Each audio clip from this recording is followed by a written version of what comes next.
Okay, y'all. So I'm sure y'all are aware by now. Command, the website for it is agent.kw.com is what you can type into the search bar for y'all to get into Command.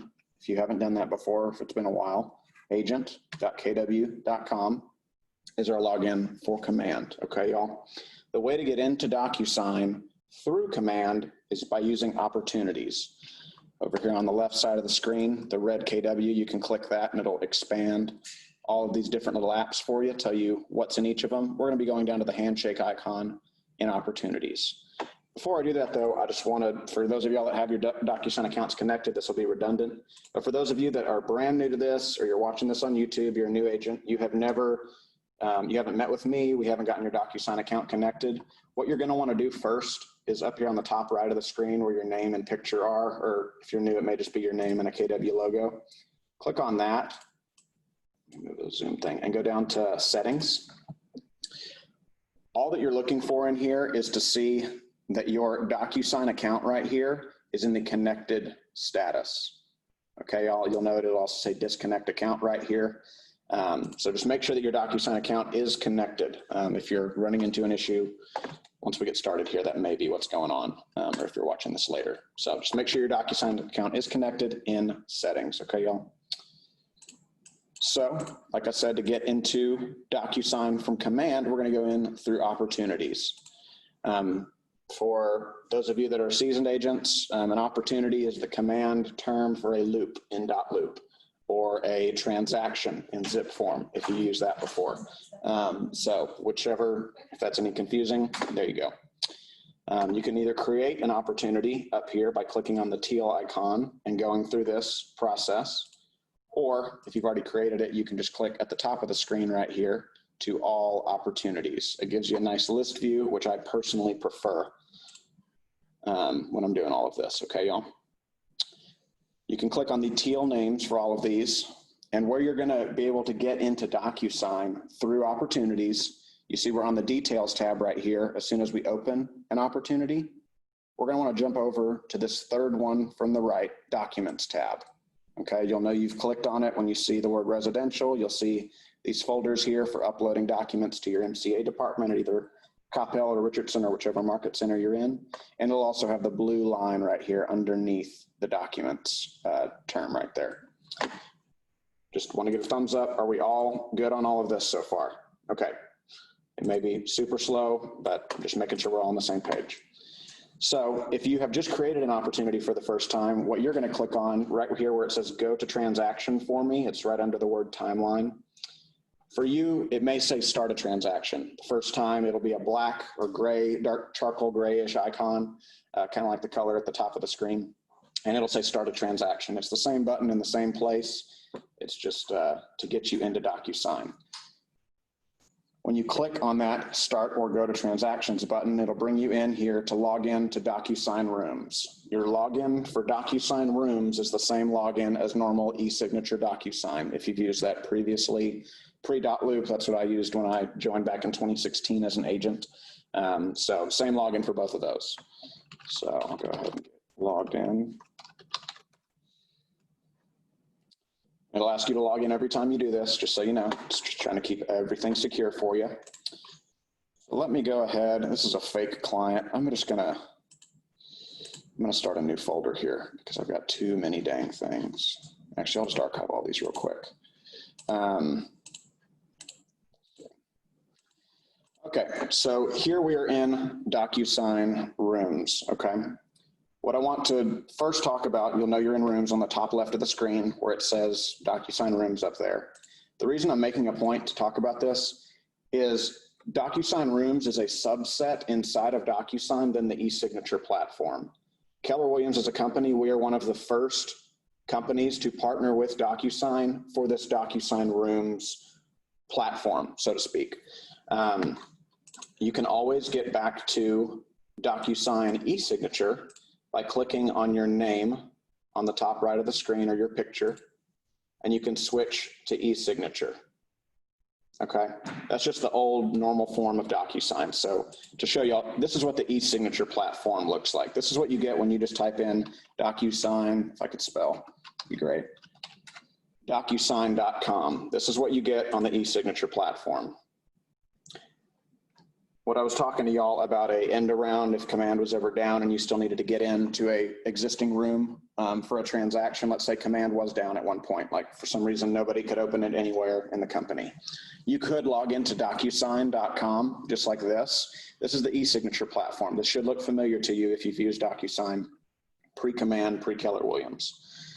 To get into Rooms, that same way I was just telling y'all that from Rooms you can click on your picture and go back to e-signature. Well, you can do the same thing from the e-signature side. You just click on your picture or your name or your initials up here, whatever it says, and then you can just switch to Rooms, okay? So I did just want to show you all that real quick, that you do have two ways to get in, and then you can also go to your dashboard and see all of the different rooms you have in here as well through DocuSign. Typically, I'm going to recommend that y'all do not create a DocuSign room by itself. I'm always going to recommend you go in through command, go to the opportunity, like I just showed you a moment ago, go to the Documents tab and do it from there. The reason for that is a opportunity, when you start the DocuSign room through the opportunity itself, it will link those two. So whenever it comes time for transaction or document uploads for the MCA department, the DocuSign room and the opportunity are talking to each other. So it's just a much easier process to get all of that over. So if I was here in command, because this DocuSign room is connected, I could click on any of these forms. Let's say it was the seller's disclosure. I could click add a file. And instead of just doing a manual upload, like downloading everything to the computer and then re-uploading and having to do all that, and you also have to do that as individual documents, that can kind of be a headache. I could just pull straight from the DocuSign room that's already connected to this opportunity. Makes everything a lot easier. So you can just click on the circle, assign that one to that one, so on, so on. So I always recommend you start your room by going through the opportunity, okay? Do we have any questions so far? Crickets mean no, sounds good. Okay. One of the first things whenever you create any DocuSign room that I'm gonna recommend y'all do, is you see we have these different tabs here at the top of the screen within the room. Where I'm going to recommend y'all go first every single time you create this is the Details tab. There was an error because I had two tabs open. There we go. Going to the Details tab is very important because this is what will pre-fill all of the information in these documents. So if you put in your client's name, let's say you see on the right side of the page, seller one, I had Daffy Duck in here. If Daffy Duck was my seller, anywhere in any form that I bring in through the DocuSign Forms, any form that I bring in, it will recognize that seller one name field. It'll put Daffy Duck. If I have 7 documents with a seller one name field, it'll put Daffy Duck on all of them. So you don't have to sit here and type everything out manually every single time and then do the same thing multiple times too. The way you're able to edit any of these things is by the big blue edit button right here on the top right of the screen on the Details tab.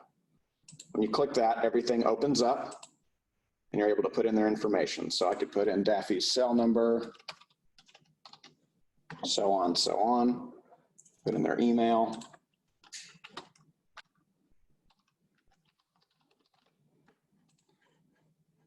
The right side of the page is all about the people associated with the transaction. So you can see we have seller one, seller two, listing agent.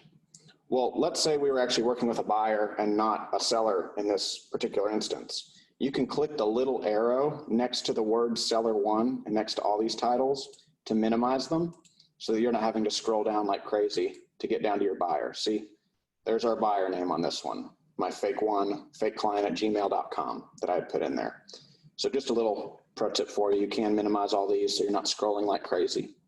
The right side of the page in Details is all about the people associated with the transaction, being the client, yourself as the agent. So it autofills all your information in as the agent. You can see I had set this up as a buyer opportunity right here, fake client buyer back in command.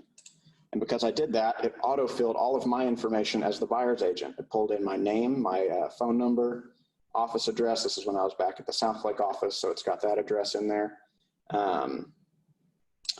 So like I said, the right side of the page is all about the people in the transaction. The left side of the page is all about the property, the subject property, any details about the contract itself. This is where you're going to pull in all that information just to save yourself some time. So I've got the property address for this one in here. 832 Adams was this one back in Burleson. You can autofill in the contract amount, the earnest money, basically everything you might need for the most part for any of these documents. It just makes your life easier. Instead of it being 10 p.m. on a Saturday, you're rushing to write an offer, you know it's due by 10:30 or whatever. Just make your life a little easier. Use the details tab in here to go through all of this. So let's see if there's anything specific. This one's pretty filled out for the most part, since I'd already done this in the past. This was an actual fake transaction I'd done for another class. Any questions on this, on the details tab? I know a lot of this is going to be y'all playing with it yourselves. So if you do have your computer in front of you, I would recommend pulling this up and doing it with me as we're going throughout this for those of y'all on Zoom right now live, because I'd hate for y'all to watch me do it and then not have any idea of how to duplicate it when it was just one thing that I could have helped you with, you know, if it was missing. So that's pretty much the meat and potatoes of the details tab. It's just going to save you time when it comes to filling all these things out, okay? Auto-populate any document we create then. Any form you pull in, and that's something I want to be very clear about. If you upload a flat PDF of something you got, you know, from a lender or you had to have. Exactly. If you upload a flat PDF, it's not going to autofill. And that's one of the caveats about DocuSign templates that I don't love is that, and I'll show you all this later on, to create DocuSign templates for certain forms, I think it makes sense, like an IABS. All you're going to put on an IABS is initial box, date signed. That's two things. It doesn't take much work to do that. If it was a contract though, like a 1-to-4 family contract, it can be a lot more cumbersome because whenever you upload a PDF to make it a template, it's not a living document with all the text boxes in it. You have to put in literally every text box if you're going to use templates. So for certain forms, it makes sense. For things like a contract, I think it's even faster and easier to just use the details tab and then manually go through it. Because as agents, we all need to work enough deals to know these contracts like the back of our hands anyway. Like if I tell you what is paragraph 12A1B, it should be something that we can just remember, oh yeah, seller concessions right off the bat. So just wanted to make that little note in there that this will autofill on any form. And there's a difference between a form, which is basically a living document, has all the fields already in there versus like a flat PDF that you upload. Whenever you do come in here to the details tab, also before we're done here, make sure at the very bottom right of the screen, you click the big blue save button. You click the big blue edit to start editing, click the big blue save button. If you do not and you leave, it will not do anything and you'll get a green bar at the top of the screen that says the room has been updated, okay? Going back to the documents tab right here. So these are all different forms that I pulled in for various different classes in the past. Okay, I'm just gonna minimize that and make life a little easier, less cumbersome. On the documents tab, for those of y'all at home and for those of y'all that are new agents watching this on YouTube or here on Zoom, whenever you click add, and you click DocuSign Forms. That's where I'm going to recommend y'all pull in your forms from, unless you use zip form and you've set templates up in there. But if you've already done that, you can send for documents. You can send for signatures through zip form using DocuSign. So if you use DocuSign and you know what I'm talking about, you know how to do what you're doing. For the rest of you, I recommend we just use DocuSign Forms. I've got someone joining in, one moment. Get them in here real quick, get Stephen in. So when you click on DocuSign Forms, for those of y'all that have never done this before, you're not going to get this little pop-up right here. You're probably going to get a pop-up that has a Realtor logo and has something, a greenish logo to the right of it. It's two different pictures that come up. Whenever you get that, this is just for y'all that are doing this for the first time, you'll never have to do it again. Click on the Realtor logo. You'll see a blue word that says find your NRDS ID. You're going to click on that. You're going to put in the information it asks, and you're going to see a highlighted number come up. Just copy that and paste it back here into DocuSign Rooms. That should make sense if you need to do it. If anyone on Zoom is having to do that right now, feel free to unmute and ask me a question if you need to. But I figured that would be more just instructional for people in the future. Hit the Realtor logo, find NRDS ID, get the info, copy the number, paste it back in here, and then make sure you select your library as TXR, the Texas Association of Realtors library, for you to pull in your forms from, because us all being Texas realtors, we don't need the Illinois forms. We don't need the Florida form. So you want to make sure you click the right one. I'm not allowed to, I can't even show you all that because I did it the one time. I don't have to do it again. So anyway, squirrel, but wanted to tell you all about that. So again, we click the blue add button on the top right, and then we go to Docusign Forms. Once we've done this and you've done the Nrds ID thing, you'll go right down here to select library. And when you click on that, for those of y'all in Coppell, you will probably see TXR and maybe even MetroText in there. For those of you that are agents here at Central 75 in Richardson, where I'm teaching this today, you will probably also see a KW746 file come up, little folder. This has a couple different forms that we've put in at request of the agents in here. So the affiliated business disclosure for those of you at Central 75, the W-9, and the referral form are all uploaded in here. Okay, so the affiliated business disclosure, if you are at Coppell, don't worry about it, you don't need it. Another thing I want to mention, I do not recommend using MetroText or CCAR's libraries to pull in documents. The reason for that is those are local boards up here in the Metroplex. I don't know for sure, but in my opinion, I would assume that the state's promulgated forms that are good enough for the entire state are probably the better written, most protective documents for us to use for our client's sake. So I'm gonna always recommend y'all come from the TXR library when you come in here and select it. So right there, TXR and not MetroText, okay? There's only a few things in there, but see like the MetroText disclosure from last, a year ago, that one's not going to be as in-depth as the one for the whole state. So I just wanted to make sure that y'all are aware of that. When you get in here and you select the TXR folder for the library right here, it's easiest, instead of scrolling through all these massive numbers of documents in here, the easiest way to do this is just clicking in here into the search box and typing in the form name.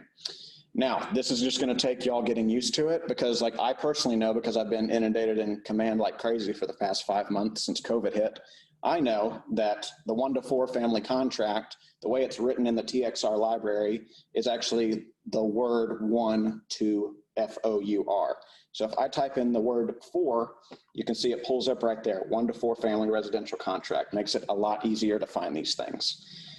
It's very, very, specific about what name you type in. So I can't just type in listing agreement. Well, you can on this one, I lied. So on this one, it's the TXR Residential Real Estate Listing Agreement, Exclusive Right to Sell 5-2020. That is your normal listing agreement for a property. That is a very long title. So just make sure that if you don't see it right away when you type in something, try different variations of typing out that word, because it's not that it's not in there. Everything is in there. I haven't used all of them, but everything from what I've seen is in there. So, and if you do have an issue with that, just reach out to me, let me know. So just be very particular about what you type in. Like you can't type in buyer rep and it pull up. So no documents pull up from that. But if you did residential, let me see on this one, residential buyer tenant representation agreement. Well, that one was, see, it's just a different way of typing everything. Is there any way to preview the form before you add it? Not to my knowledge, no. So let's say it was going to be this early termination of residential lease, and we click add. So let me find it real quick. I'm going to squirrel off and take a moment real quick to archive everything that's not what we're talking about today, just to make this easier too. Everyone on Zoom, are we doing good right now while I'm archiving this? Just feel free to unmute if you got something that you're confused or concerned about. I feel like I'm going super slow on this, but I want to make sure that y'all understand it. So I apologize if this seems extremely slow. I just want to make sure everyone's on the same page. So here's our document. So to preview it, Hunter, to answer your question, you can just click on the document, but we cannot preview them before adding them to the room. Worst case scenario, if you did add something that you didn't need in there, like let's say we accidentally pulled in this early termination of residential lease. If we had accidentally done that, we could just click the X right here, hover over the document, and you'll see a little circle on the top left of this corner pop up here. See that? When you click on that, keep an eye right here under the word history. Okay. When I have nothing selected, that bar does not appear. You have to select a document. It's just like in Command, you have to do an offer before the commissions tab opens up. It's a first this, then this type of thing. If I had pulled in that wrong document though, I could just select this one with the blue check, go over here to archive or even delete. I like to archive just to have it out of the way, but I can still grab it if I needed to. If you accidentally ever archived something that you need, you can click right here between envelopes and messages, right here where it says active documents. You can click on that and see only the archived ones or see all of them, which would be a mix of archived and active documents. So I'll add something else in here just for the sake of it. So again, TXR library only, highly recommend that, okay? Let's see, let's get a, pick a document for me, Hunter. Seller's disclosure. Sounds great.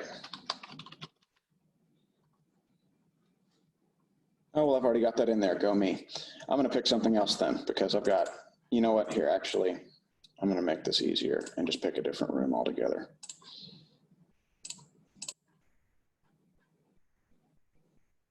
Do Testy McTest buyer right here.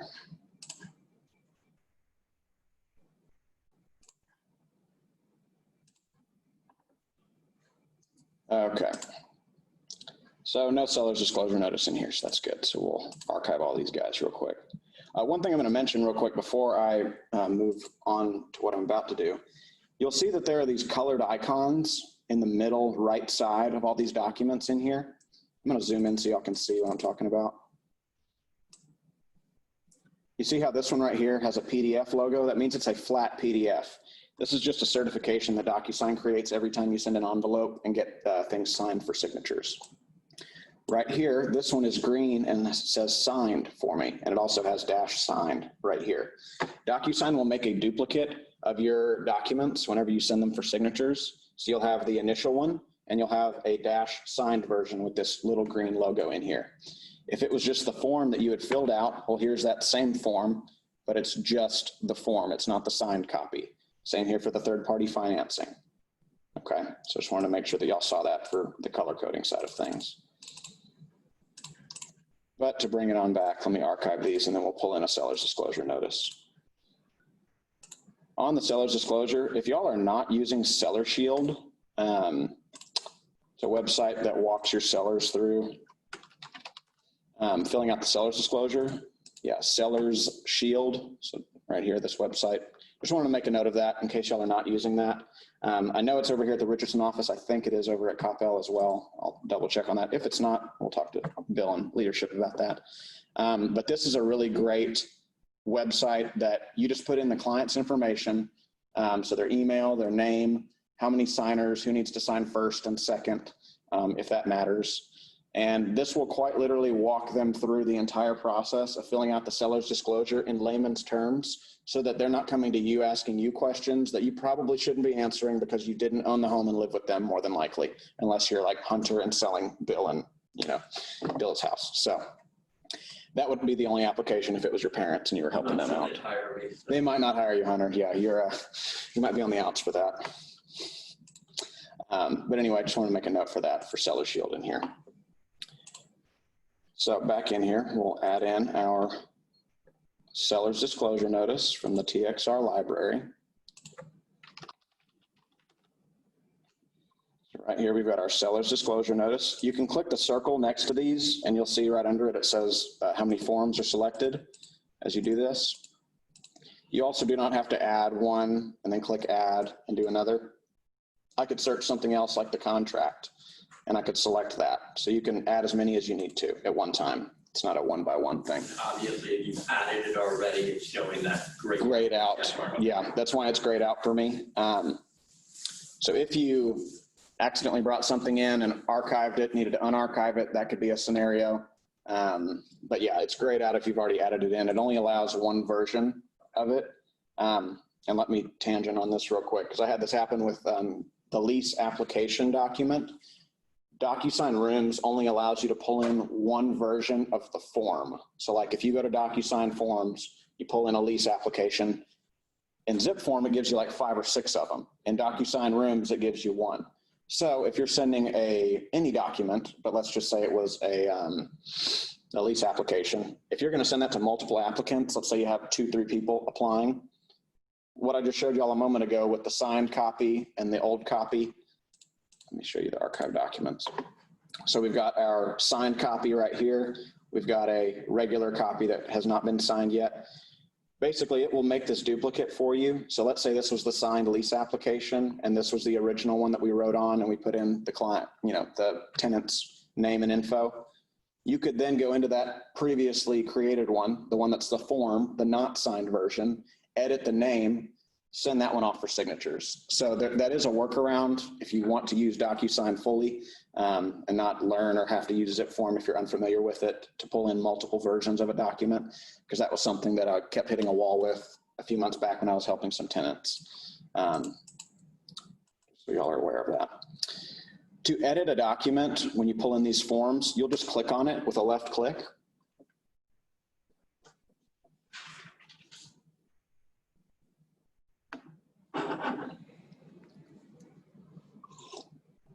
And this one was a different details tab. So this one I had put as 456 Main Street in Nowhere, Texas, and 12345 was the zip code on this one.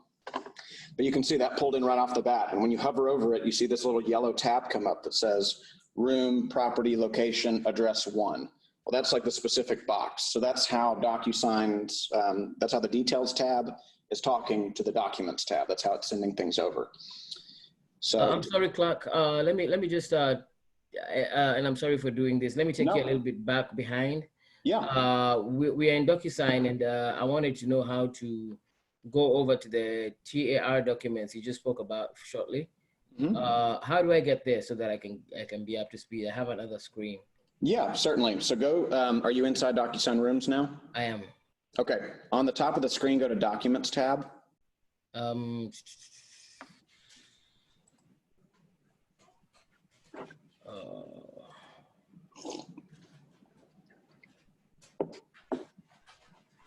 I'm on the page that says Home Manage Templates Reports.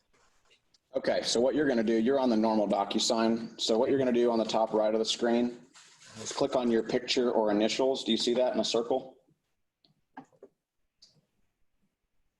Yes. Right up here. Click on that and click Switch to Rooms at the bottom of that little tab that pulls up for me. Okay, I just did. Okay. So that will pull you into what my screen looks like over here. It may even look like this for you. Look something like that. Yes, I see a lot of my, yes, you're right. So you could click into any of your rooms that have already been created. I'll click into the one I was just working on. Okay. Just left click to get in there. Okay. Okay. Top of the screen now, you see details, documents, people, envelopes, all of that. I think I right clicked.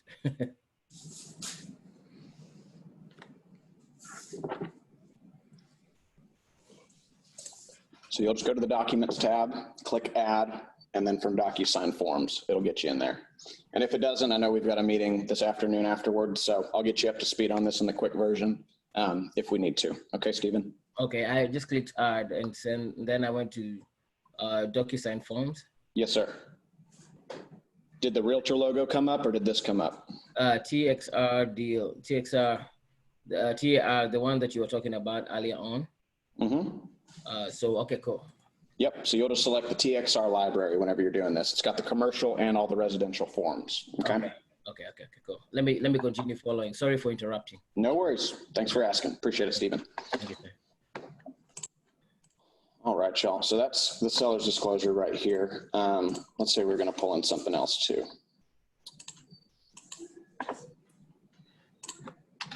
Let's see, I'm going to go grab the contract real quick. I'm going to unarchive that so we can use something that y'all would actually be using more than likely. So I'm selecting that just to show y'all what I'm doing. All these have the gray archived bar across them. I'm just clicking on the one that I want to unarchive, the form version, not the signed copy. I've clicked the little circle on the top left corner. I'm going up here to that top bar, and the second to the last one says unarchive. I'm clicking that and unarchive. Now I'll click that folder again. Instead of viewing the archive documents, I want to see the active ones. And now our contract is back in there. So that details tab is going to pull in as much as you put in there, okay? So on this one, this is a better example. So you can see fake seller Johnson, who I'd put as the seller on this, Testy McTest buyer. I put in a lot and block, the fake address. I put all of this in on the details tab when I've done this in the past. So for you typing up an offer, whenever that comes, it makes your life a lot easier. I even put in the financing and the cash amount. That automatically was already in there for me as well. Title company comes in there. So all these different little tabs that you can fill out, I would highly recommend it, especially if you're writing an offer and sending it off for signatures. It's just going to save you a lot of time. And honestly, my personal philosophy is doing the details tab is more efficient and saves you time in the long run than doing a template on a contract. Now, like I said, if it's an IABS and you're pulling over only an initial box or two and a date signed or two, that's not much to pull over. If you're using a contract, just imagine we had a PDF of this and you had to pull in a text box here for fake seller Johnson, and then a text box here, and one for the lot and the block and the county and the city. And it becomes so cumbersome that you're spending an hour and a half and you're wanting to flip the table and burn the computer because you're upset at, the program because it's taken so long. And I totally understand that. So for efficiencies wise, I would recommend utilizing that details tab and just manually typing in here in these little boxes what the new things are based on this contract whenever you're writing it in or whatever it is. But if it's a document with a ton of different fields, I don't think a template is going to be your best use of your time if you're going to use DocuSign. Okay. So in here, it pulls in also property, all the stuff at the top of the screen. If I edit something in a document, just so you know, like let's say I accidentally wrote fake seller Johnson, but it was actually fake seller Miller. And then I clicked the save and close right here, the yellow button. Anything that I edit, it'll talk back to the details tab and update that too. So if I had accidentally put in the wrong last name, it's now fake seller Miller, not fake seller Johnson. So the two talk to each other, which is nice. So you're not worried about it having the old out-of-date information in there.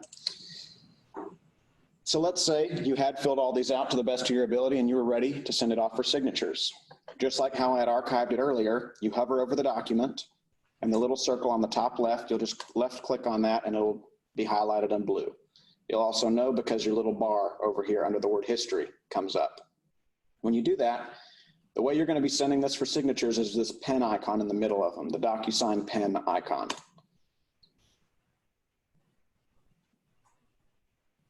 Now, I'm going to pause right here and give you all an analogy for those of you that are visual like me. A lot of this can be confusing because in opportunities, in command, there's a details tab and there's a documents tab. In DocuSign Rooms, there's also a documents tab and a details tab.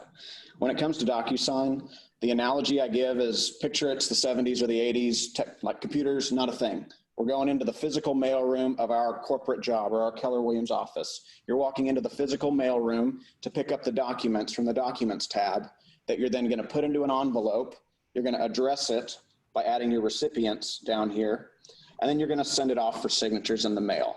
It's the same concept. You're going into the DocuSign room to get the documents, put it in the envelope, send it for signatures, and get it back. I know all these terms can be very confusing, so that kind of helped me learn it when I was figuring all this out. So hopefully that helps y'all too. On the envelope name, I always recommend just for your client's peace of mind, but even more so for you, if you ever have to come back and look through your envelopes to find a document, if you leave it as please DocuSign as that envelope name right there, you may have 7 different envelopes that you've sent at different times in the transaction for different paperwork for the client to sign. You're going to be really stressed and upset if you have 7 different things or X amount of envelopes that you need to click through to go find the one document. So what I personally do is I leave it as please DocuSign, and I do dash, offer and seller's disclosure notice. Just dash whatever you're sending them for signatures. That's just my personal philosophy to keep you organized.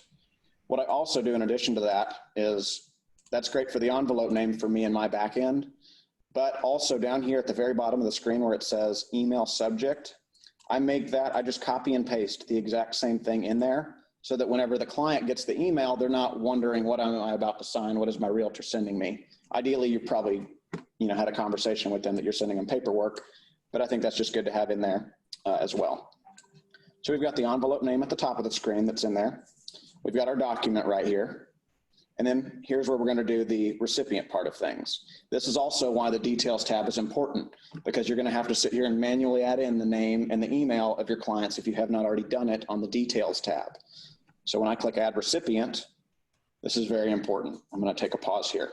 When adding recipients, for everyone hearing me on this, if you have an option to click pre-tagged roles right here, this top pre-tagged roles, click on that. Do not select room participants if you have the option to select pre-tagged roles. If you are pulling in forms, being the living documents, you should have the ability to pull from pre-tagged forms, or pre-tagged roles rather. The reason this is important, and you'll see it in a moment, when I click pre-tagged roles and I assign the client to that, so Mr. Johnson as the seller, when I do that, the pre-tagged roles function will drop the signature, the date sign, and it'll drop in every field that the client needs to fill out or do something on. It'll drop it where it needs to go without me having to drag it. That's something I didn't realize for a couple months whenever I was using DocuSign Rooms when it got fully released about a year ago. I was sitting there and I was dragging initial, date signed, and especially on a contract, that can be a lot of work if you've got two sellers or two buyers, it can be a lot of work. So just make sure you choose from pre-tagged roles. Again, it'll save you a lot of time. So when I do that, let's say that this was, I think on this one, let me double check. Yeah, this is a buyer. So my buyer one, I would select the little checkbox next to buyer one. It tells you what document this is regarding. We only have one in here. I'll click on recipient and I'll go down to Mr. Testy McTest buyer. Okay, he's my buyer one. And then for buyer's agent, I'll go ahead and I'll select myself right here. If you had a buyer two, you would select that and click their name, so on, so on. Let's say fake seller Miller. Actually, because it doesn't have an email, it's going to cause an issue. So I'll leave it as is right now that way. Dennis, would you mind closing that little door for me just to eliminate noise? Thank you. So I've got my buyer one as Testy McTest buyer and myself as the buyer's agent. I click add selected. And then everyone that you've selected in there that had an email address will pull up right here, okay? The numbers out here, you see there's the two ones out here next to buyer one and buyer's agent. That is the order of signing whenever these get into inboxes. My personal philosophy is I always make myself as the agent the number one, always, and nobody else. That way, if I made a mistake, which happens from time to time, I'm human, if I do that, and I send documents for signatures, it comes to me first. And if I realize, oh crap, I didn't do that checkbox or I didn't do that thing, instead of you, because I always personally, just from my experience, felt kind of dumb, like my tail was between my legs if I had to go back to my clients, especially when I was new, 2, 3, 4 times to sign a document the correct way or use the e-signature platform or whatever. It didn't feel great having to ask my clients over and over to re-sign the same thing because, in my opinion, I felt like I probably looked incompetent. So I always select myself as the agent as number one, and then I just make everyone else in the transaction who's going to be signing these number two. So I'll make buyer one number two, buyer two number two, buyer, so on, so on. So will it not even send them until you have? Until I have signed it, nobody gets anything else. So I use that as myself as the last line of defense against misinformation or if I mess something up. Because if I get to that and I'm about to sign it and I realize I missed something, I just delete that envelope and redo everything I just did. And then you don't have to worry about backtracking in the future. So just personal philosophy, I make myself as the agent, buyer one. You can also, there's these like little dots over here. You can also just drag the order if you want to do that as well between 1 and 2, if you don't want to type it in. And then let's just say for the email message, I always just say, let me know if you have any question, exclamation point. So we have named the envelope accordingly for our own sanity on our end in DocuSign. We've put myself as the first person to receive it, the buyer as the second person by the 1 and the 2. Done the email subject for them and the email message. So let's click next on the top right, big yellow button.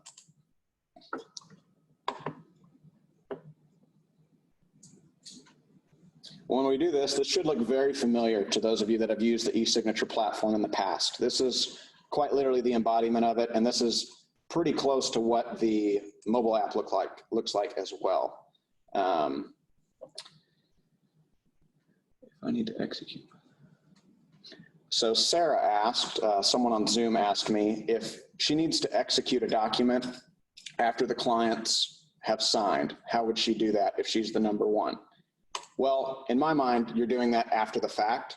So what I would probably do is select the signed document because it makes the duplicate version, the signed copy in the room.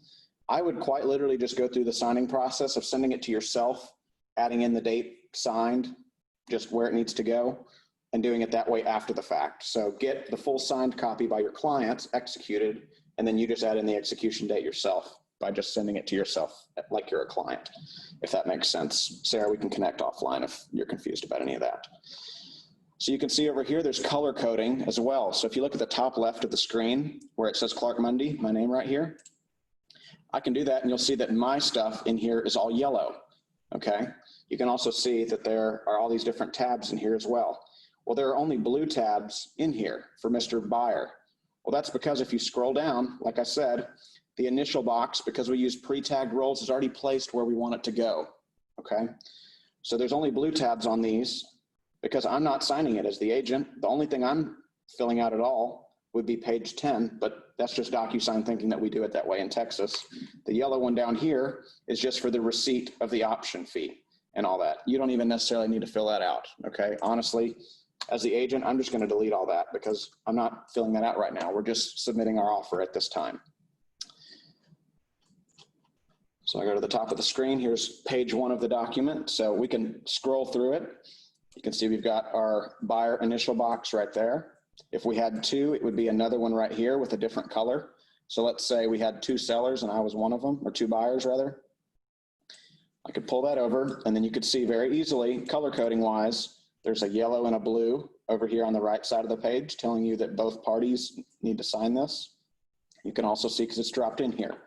So I like DocuSign's color coding because it makes it very, very easy and clear even while you're learning it of who you're on. So just make sure when you're getting used to DocuSign that you don't, if it's multiple people needing to sign multiple things, don't put everything under Clark because then it's just going to assign all those fields to me or whoever, the client or one of the clients and not the other if you don't do that. Let's say I had dropped this and it was actually supposed to be for the buyer and not assigned to myself. You can click on any colored field that you have placed in any of these documents, and you can go over here and select the recipient on the top right. So if it needed to not be myself anymore, I needed to go back to the buyer, I could click that, it goes blue, and down here, they're both blue again. So you can very easily change who the recipients are on these if you need to. You can also select if they're required fields or not as well. Just look at this chat real fast. Sure thing, Sarah, no problem. All right. So again, we can scroll through this. You can see it dropped in all the fields. So let's just make sure that everything was where it needed to be. We've got that there, initial there. We'll let it think. So once you've confirmed that everything was where it needed to be, oh, let's say that I needed to add in that we had a seller's residential lease on this. Well, I'll just grab the checkbox myself. And I can go in there and I can actually just go in there and I can go to checkbox values and I can just check that real easy in case that needed to be done. So now it's already done. It's a checkbox. So I just brought that over, went to checkbox values and checked it. So let's say you needed to do that, but everything else was good. Okay, we're happy with all of that. Yay, there's our buyer name and signature. Also one note real quick on the date signed box, just for y'all's knowledge. The way it formats it is it's very long whenever you do a date signed. So it's not just the day that it was signed, it's the time with the second, with the time zone. It's a very long thing. So if you, assuming on a contract, obviously you're gonna have the seller sign it as well.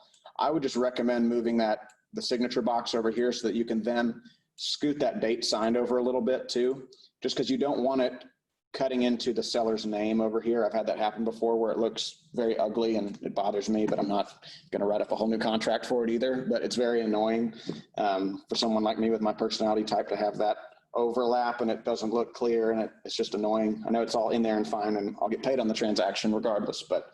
What are you on the desk? I'm a C and an I. Yeah, I'm a Like in the negative. yeah, I'm a funky one. Yeah, no, I'm like, it has to be the right way forever and always. Yeah. Yeah, exactly. Centered, all the, yeah, like we were talking about with your templates for your documents. Yep, same thing. So if we were happy with everything in here and we were good to go, we would just go up to the top right of the screen and we'd click on the send button. Now, if y'all remember, I added myself as the agent to receive it first. So you can see right over here, blue, as of today, needs my signature. I would just click on that. You see again that I'm number 1, the buyer is number 2. I could go into sign.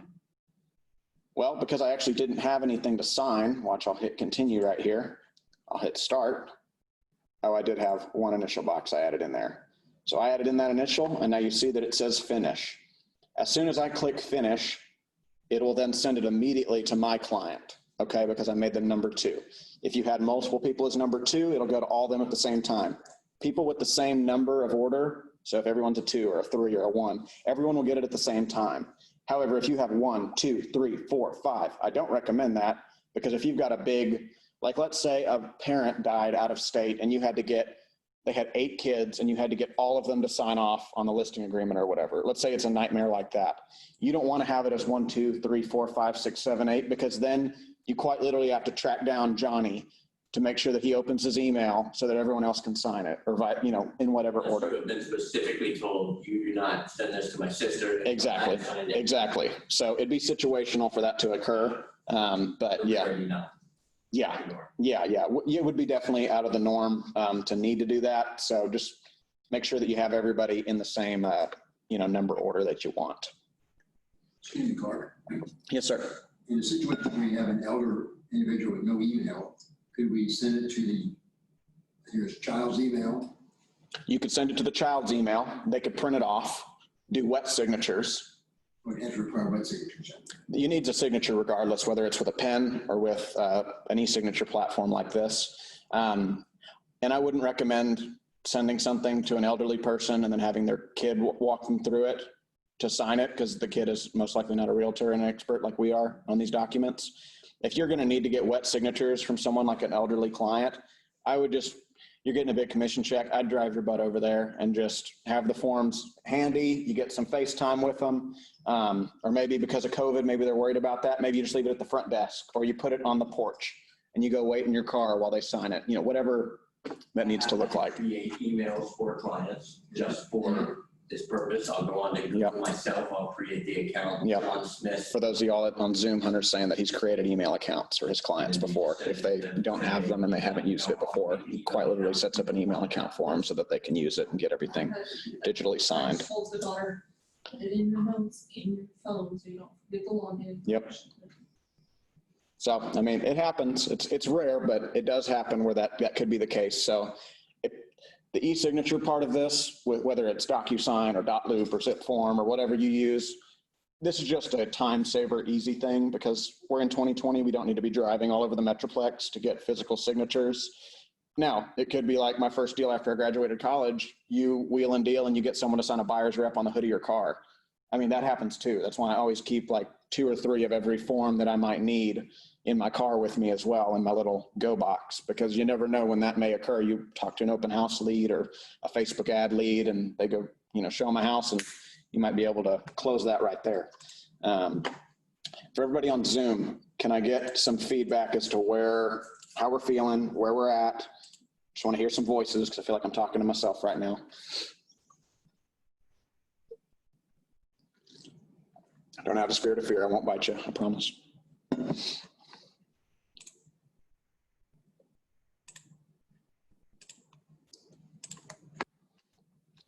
Nick is asking, can we DocuSign and then send the PDF for them to print out and sign if they don't want to use DocuSign? Yes, Nick, certainly. So what we could do, that's a great question. So I'm going to hit finish on this and be done with this one. Whenever you do finish signing a document, just so you know, it keeps you right here in the room on the envelopes tab. So to go and do what Nick is asking, I'll just go back to documents over here. Let's say we had filled out everything as we wanted on the contract. So you click back in here, You type in what you need to, Nick, you get it all taken care of. You're happy with everything. Up here on the top right on document actions, you can click on that and you can either download it straight away. You can print to PDF, which does basically the same thing, or you can just email it straight out to somebody. Now, your question was if they don't want a DocuSign. Yes, you could download this or print it to PDF, save it to your computer, your hard drive, open an email, compose the email, attach the file, send it to them themselves. If they do prefer wet signatures and printing it themselves, writing it with a pen, scanning it, sending it back to you, that's perfectly fine. What I've been saying to everyone that I meet with is Command is part of the tool belt to make your business easier and more efficient. I'm not here to shove it down your throat and tell you you have to use it, because if you're not interested in using it, or DocuSign, or if you prefer .loop and you understand the risk of, hey, I may lose clients in the future because they're selling my clients' data and it's not going to affect me right now, but all this .loop and Zillow stuff may have a big impact on who our clients are using or who's getting in front of them quicker or more intentionally before we are. As long as you understand those things about .loop and you still want to use it and pay for it on your own, go use it. As long as you understand the implications of everything, like especially with the DocuSign stuff, with all of this, just use your judgment and ask questions, because I'll shoot you straight either way. There are things I really like about DocuSign. There are things I really liked about .loop. There are things I really like about Zip Form, and they're all different. It's like a Golden Corral buffet. You just kind of pick and choose the one that makes the most sense for you just to run your business with. Let's see.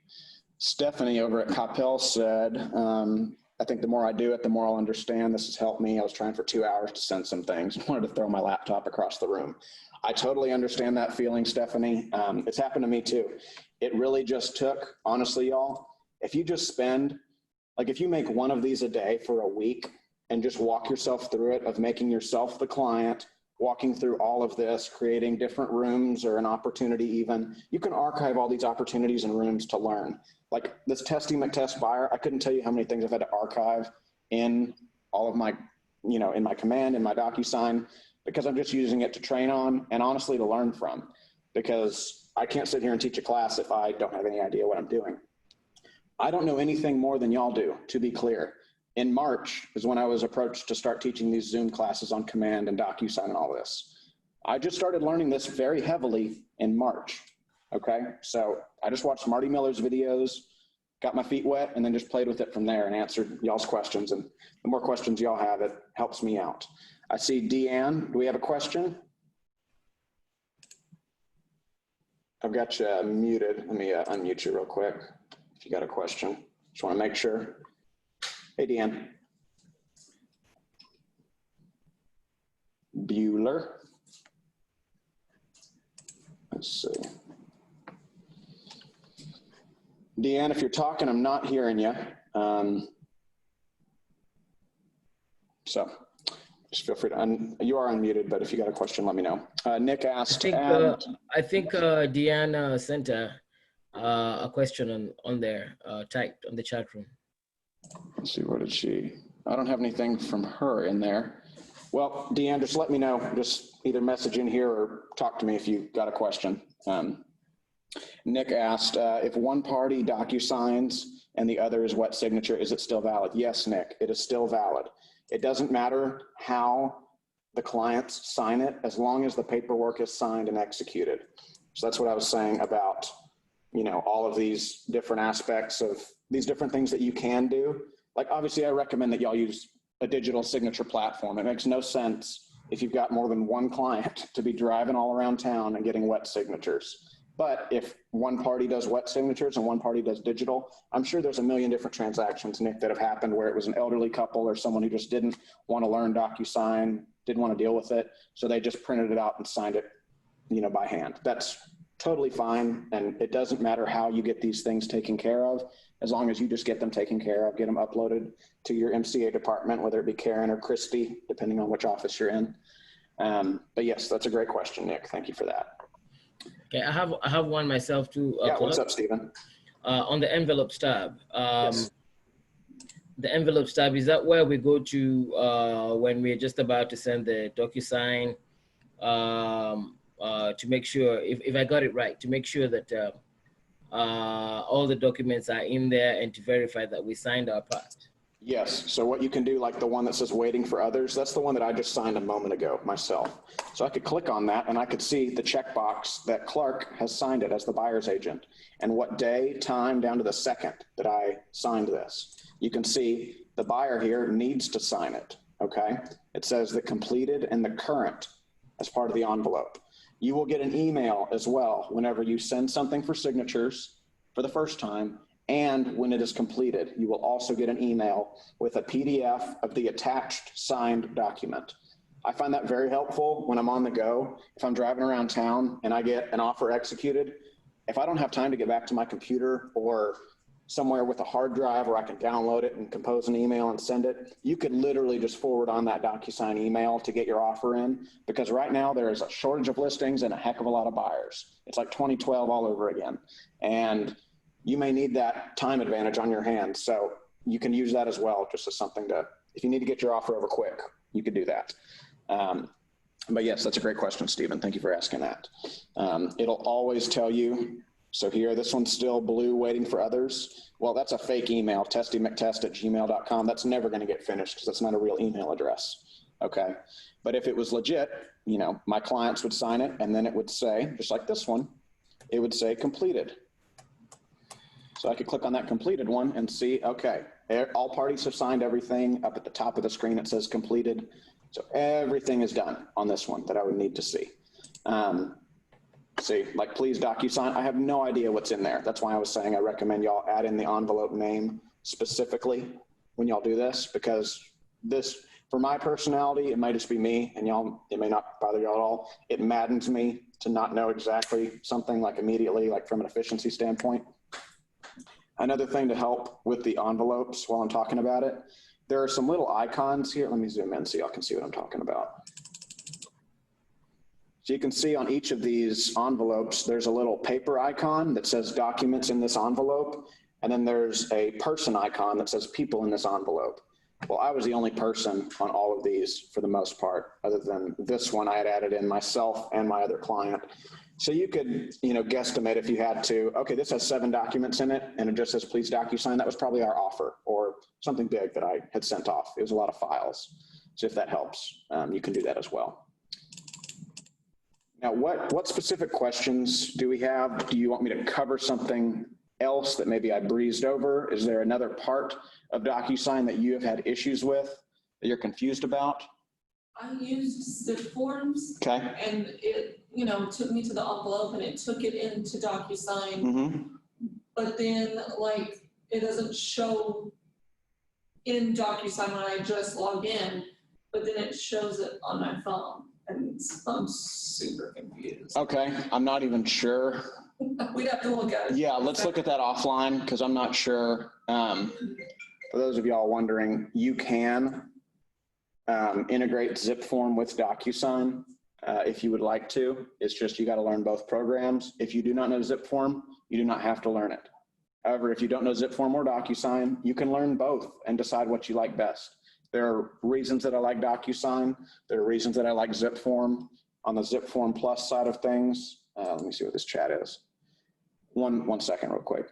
Is there a way to save the IABS so I don't have to fill it out on every separate transaction? So Nick's question is about templates, like what I was talking about. Things like an IABS, it wouldn't be a bad idea to make that a template. So let me walk y'all through real quick just how to create one template. I'm not going to fill it all out. I'm not going to spend 25 minutes doing this. But Nick, this is a good question, so I'm going to show y'all real quick how to do this. Before I start, like I said, one of the things I don't love about creating templates in DocuSign is that you literally have to put every text box or information data box where it goes on the contract or on the form or whatever it is. Things like an IABS or a buyer's rep, it makes sense to do that because a lot of those are going to be constant and not changing, and all you're adding in is some signature date or initial boxes. Things like a contract, everything is different for every single contract you write. I might not recommend creating a template for that. So things that are unchanging for the most part would be what I would recommend to do. To grab the blank form, because you can try to just Google these forms like Texas IABS. You could try to Google that, but you may get an old copy that doesn't actually line up with what's going on. So let me show you how to do that real quick. And Deanne asked, can we add an offer to DocuSign by forwarding from email as we did in .loop?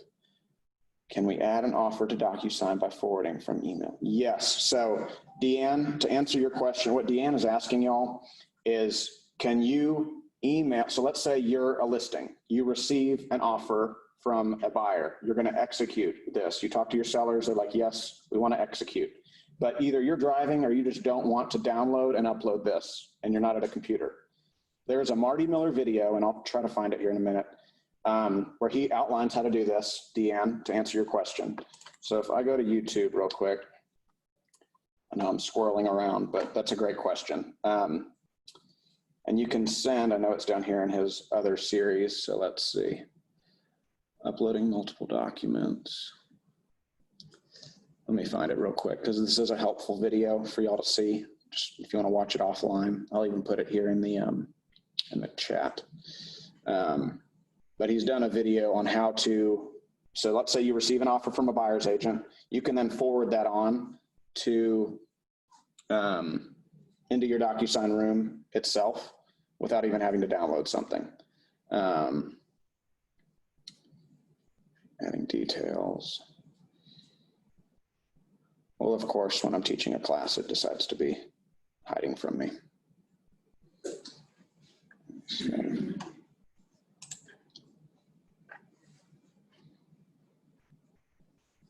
Sorry for the dead air, y'all. I just want to try to find this real quick.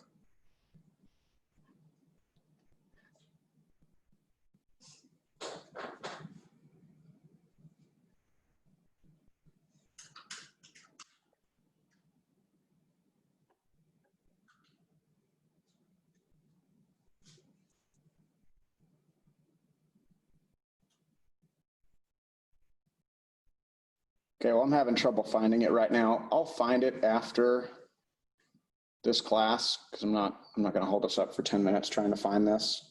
But to answer your question, Deanne, yes, it is in there, and I'm going to make a point to post that in both office Facebook channels, rather. I'll add that in there after this class once I find all that, because it is a really easy video. It outlines it. It's just been a while since I've watched it, and I don't want to get halfway through and then not remember something. It'll just be easier for y'all to watch the Marty Miller video. But that's a good question, Deanne. To go back to templates though, real quick, y'all, where you can get the most up-to-date form is by going to texasrealestate.com. I don't remember, because I've had this login like saved in my computer since I got my license 4.5 years ago. It's got my personal email attached to it and a generic password I've always used. I don't remember exactly where that login info came from. It might be from TREC, because it's through the Texas Association of Realtors. It's your TAR login. I just don't remember. For those of you that are newer agents, you may have a better idea of where that's at. But if you need to log in, sorry, I need to minimize this. Whenever you do log in, you'll just go to texasrealestate.com. Over here on the far right, you'll click login. And this is what I'm talking about, your email, your password, and you just log in, or you can create an account if you need to. And honestly, I would try probably to forgot your password first if you think you've been in here before and you're just not sure. But you can come in here to texasrealestate.com, and then when you scroll down, or sorry, up here on the top right, the red For Realtor Members, you can click on that, and then we'll scroll down, and you'll see right here that there's one that says Forms. This has every single TXR form that is also pulled in to the DocuSign room. So these are all the same forms, okay? You would want to grab a blank form download. And then I would probably filter this by category. I would go into, I know buyer, I bet it's in buyer rep, because, let's see. Oh, of course it's not, never mind. And there's not a search button, which we love. If it was as listing agreements, let's see. Notices, okay. So for y'all back at home, Realtor Members, Forms, and then I went to the very bottom, I went down to Notices, 2500 notices. The IABS is right here. You can also have a Spanish version if needed. You can click on that. Pulls up your PDF right here. Okay, so there's our blank IABS. Now, a cool thing on this that I would recommend, just for your sanity, that I just realized, is these are all kind of blue. You see how I can actually type into these? So I could type in Keller, Williams, Realty. You could quite literally fill this form out right here and then just save it as a PDF to make your life easier. So if I did 1, 2, 3, 4, 5, 6, let's say I had added in all this information right here, so on, so on. Nick, you get the picture, but let's say I had typed it all in right here, who my broker is. I typed in my info.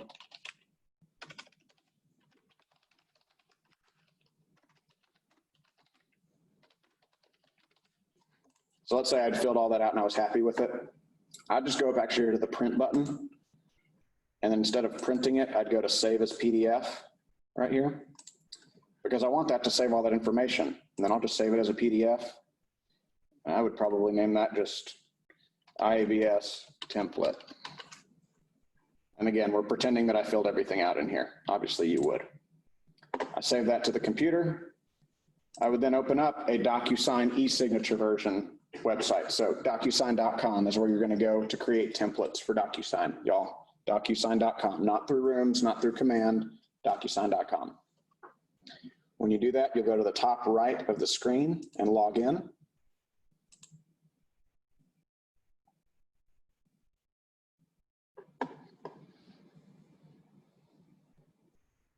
And here we're in the e-signature platform. We know that because at the top left, it says e-signature. It also looks nothing like where we've been today.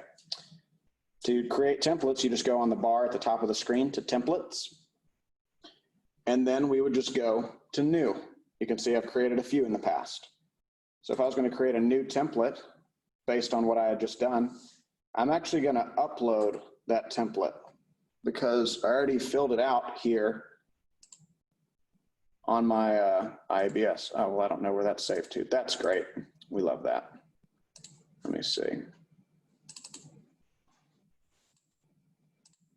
Okay, well, I did save it and it's hiding from me somewhere.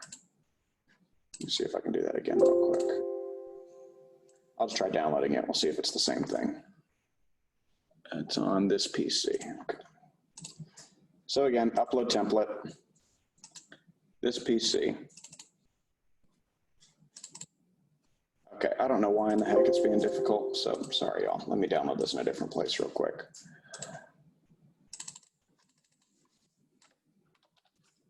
Spend half my day looking for my own stuff. Yeah, it's. So, because I'm trying to organize it so well. You hit it from yourself on accident. Yep. You know what? I'm just going to keep a general file. Right. I'm just going to put it all on my desktop. It'll be fine. So again, sorry for the third time's the charm. Have you seen Bill's?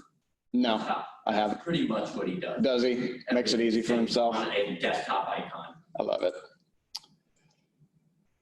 Okay, it's just not showing me. I know I've done this like 3 times now. I'm sorry, y'all. But you would just select the document right here. It's kind of ridiculous that it's not letting me do it. Let me see. Okay, sorry. Create a template. We'll name this IABS template doc. I'm even going to say DS class because I've created one of these before. And then I'll come in here. I'll click the big blue upload button. Go here. There's my IABS template. Look at that. And then I'll upload it. Okay, so there's my template right there. I can also view it real quick, make sure it's looking good. See, KW Realty, we got all that in there. Obviously, for this case, we're pretending that everything is filled out accordingly. So you've set that. We put in our role would be, you know, buyer, seller, tenant 1. I would say needs to sign. We'll add in another one. Buyer.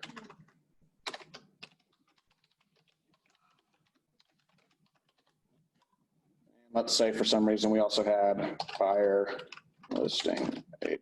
Let's say we had that in there too. Put all that in there. You can also go ahead and, if you're only sending this one document, you can leave it as is for the email subject. You're probably going to want to change that, you know, because you're probably going to send more documents at one time. But let's just say it was the 2 clients and then the listing agent. You could automatically set the signing order right here as well, like we were doing earlier. So instead of 1, 2, 3, I'll make the agent number 1, and then both of the other clients number 2. So see 1, 2, 2, and select all that. I'll click the next button at the top or the bottom right of the screen.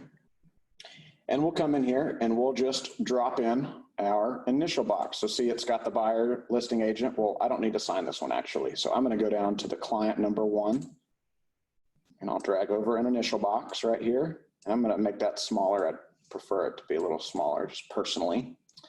And we're also going to need a date sign box here as well.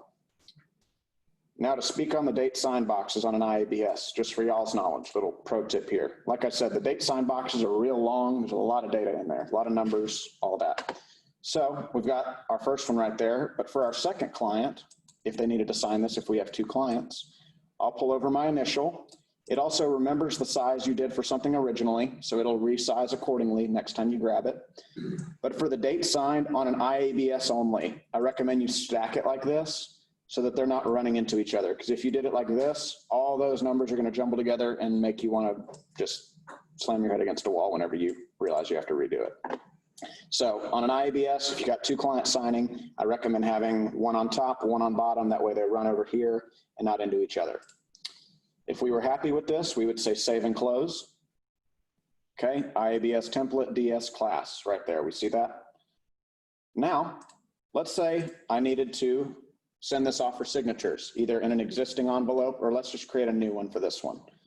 Well, because we're using a template, y'all, we're not coming to the Documents tab. To use a template, you do not go to the Documents tab at all because you've already got the form inside of DocuSign's system. So what you're going to do actually is you're going to bypass that and go just straight to envelopes. Now, if you needed to add this to an envelope with other forms you pulled in, you could do that as well, or you could just create its own envelope for this. So if I hit new, and if I did, please DocuSign IABS, right here, if you had used this, you know, if you had pulled in other forms, you'd see the other forms here. If you had waited to get to this point, this is the exact same screen we were on earlier. Or you could hit use a template right here.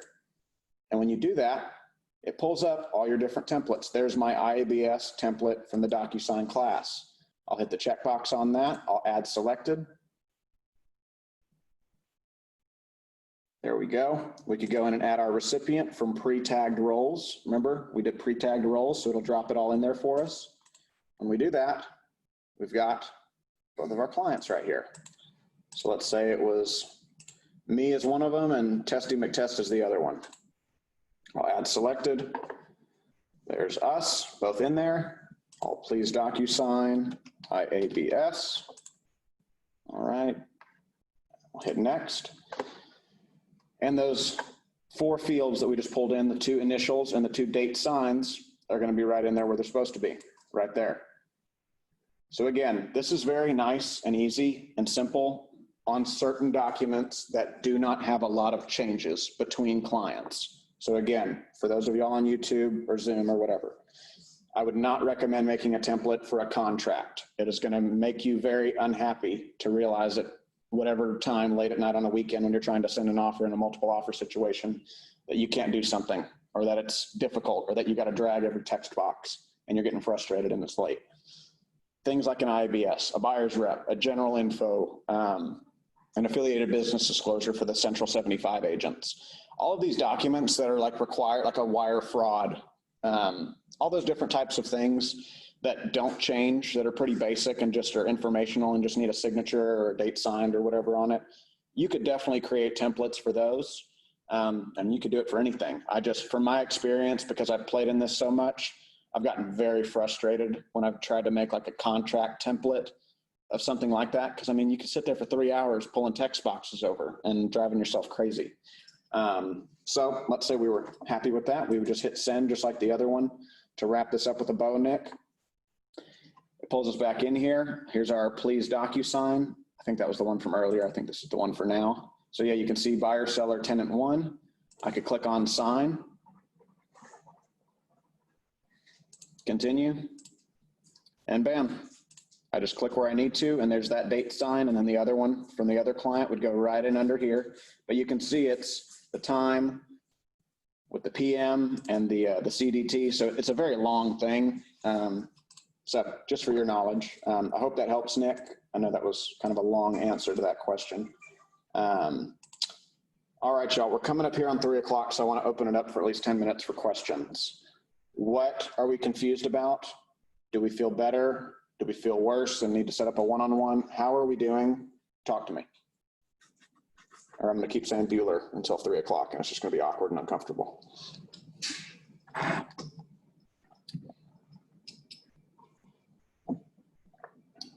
Kyle, what'd you take from today? I'm going to start calling on people. You're going to hate me. Mr. Kyle Sims, what you got for me? I want some feedback. We're going to trust that Kyle's in the bathroom and not at his computer ignoring me.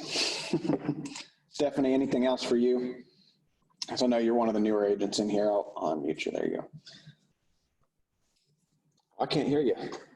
Why can't I hear you? I can't hear you. I don't know why, because you're unmuted on my end.